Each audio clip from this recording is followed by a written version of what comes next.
Pauta al Día con Hernán Higuera.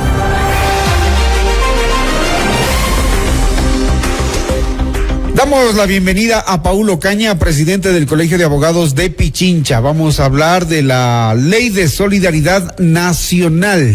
Le cambiaron el nombre a la ley los asambleístas el pasado día viernes. Fue una de las primeras decisiones. El primero fue precisamente decirle Ley de Solidaridad Nacional a la Ley contra la Economía Criminal, argumentando que la norma contempla donaciones de equipamiento y suministros por parte del sector privado para la protección interna y mantenimiento del orden público a cambio de rebajar el impuesto a la renta. Calificado como urgente en materia económica y remitido al presidente tras el debate, la iniciativa regresó a la Comisión de Desarrollo Económico para la elaboración del informe para segundo debate.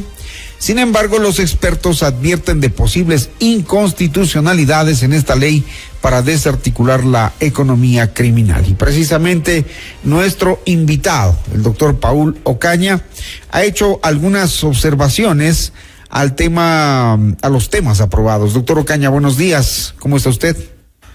Hola Hernán, buenos días con usted y con toda la gente que nos sigue a través de este medio. ¿Qué es lo que más les ha llamado la atención y la preocupación, sobre todo de los artículos que ya se discutieron y se debatieron? Hernán, mire, nosotros como gremio jurídico compartimos la preocupación nacional de estructuras delictivas y el imperativo de combatirlas. Sin embargo, esta forma de combatirlo debe ser dentro de un marco constitucional y obviamente de los derechos. ¿Qué nos preocupa a nosotros? Miren, en primera instancia se podría determinar una vulneración a jerarquía constitucional, tomando en cuenta que la Constitución es la norma madre, después de ellos tratados internacionales y obviamente después la ley orgánica. Entonces, a través de estas reformas que se quiere hacer, se quiere cambiar ciertos principios y artículos que estarían en la Constitución, lo cual se vulneraría, como indico, la jerarquía constitucional.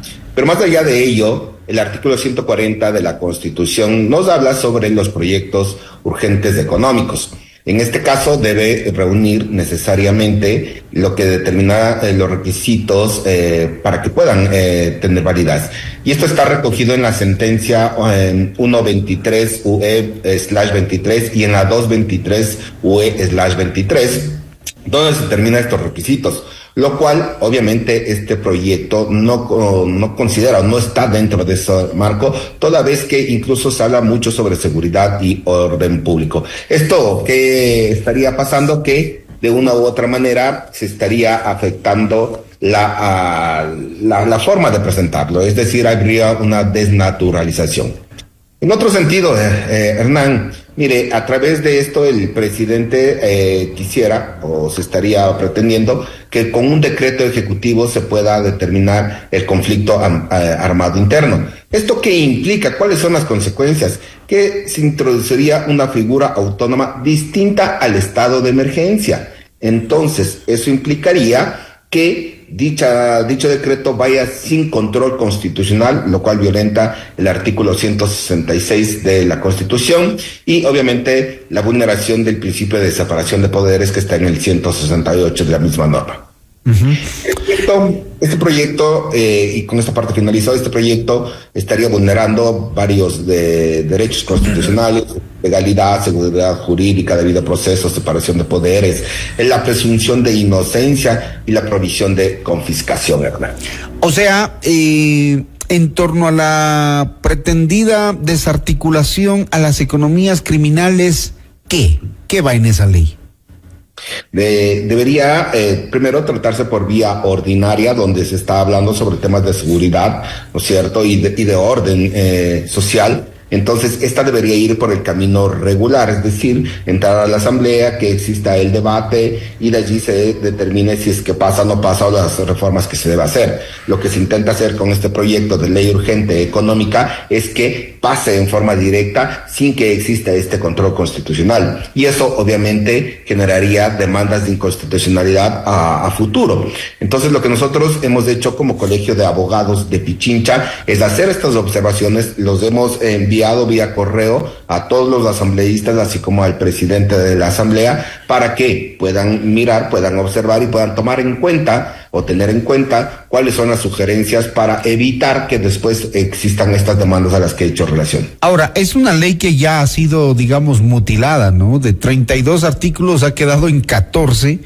Porque, claro, hay varias observaciones, incluso de grupos sociales que han sido recibidos en comisión, pero a ustedes lo que les preocupaba principalmente es que los allanamientos se puedan realizar en dos casos: cuando existe un delito flagrante o cuando la vida de una persona está en peligro, pero cuando se está en proceso investigativo de un delito se debe tener una orden judicial. Así lo manifestaron el fin de semana en rueda de prensa. Así es, Hernán. Un poco para el mejor entendimiento. La figura de allanamiento se da dentro de un proceso y si bien es cierto, la norma determina que se podría hacer allanamiento sin orden judicial, pero solo son cuando son delitos flagrantes, una, y dos, cuando esté en peligro la integridad de una persona. Pero acá se trata de involucrar que también habrá allanamientos, para este caso, para atacar las estructuras criminales, pero sin orden judicial. ¿Eso qué implicaría? Dos cosas fundamentalmente, Hernán. La primera, que podría, como en efecto ya ha habido, abusos por parte de la policía, de los militares, y se allanen a personas por temas políticos. Uno. Dos, que cuando se hacen los allanamientos, sin duda alguna, se debe recoger indicios, evidencias que dejan el delito en sí, en el lugar, en la escena del crimen. Pero como se haría sin orden judicial, muy posiblemente no se podría recoger estos indicios y evidencias, es decir, fotografiar, etiquetar, enumerar, etcétera, etcétera, lo cual implicaría que se estaría violentando la cadena de custodia. Y si se violenta la cadena de custodia, procesalmente, probatoriamente, eso no va a poder ser presentado como prueba. ¿Eso qué implicaría? Que llegarían los procesos y no se declararía la culpabilidad sobre delitos que sí se han cometido, que existen. Entonces, probatoriamente va a ser un limitante para que lleguen a esa sentencia que hablamos. Cuando se presentó este proyecto de ley, el presidente Noboa dijo que él quería dar indultos sin que se termine la fase de investigación. Eso también fue motivo de análisis ahora en la Asamblea. Y claro, uno piensa, pero si no ha sido alguien declarado culpable, ¿cómo le indultan? O sea, ¿le indultan de qué? ¿Del proceso de investigación? Un poco confuso ese tema. Exactamente, y ahí obviamente se estaría violentando el principio de independencia judicial. ¿Por qué lo digo esto, Hernán? Para que exista indulto, debe haber una sentencia condenatoria que sobre eso durante el indulto. Pero resulta que con esta ley se quiere dar indulto una vez terminada la fase de investigación. Es decir, se estaría irrumpiendo en la competencia que tiene solamente el juez para declarar culpable o inocente a una persona. El presidente dijo, o ya ha pasado con un caso de un policía que recientemente abatió a un delincuente. Me refiero que el presidente lo que busca es ir por ese lado, de los policías, de los militares que abaten delincuentes, y que él ya dijo en un caso, yo lo voy a indultar, no se preocupe, aunque el proceso ni siquiera había empezado. Esto es un poco lo que ustedes rebaten, digamos, en torno al contenido de la ley.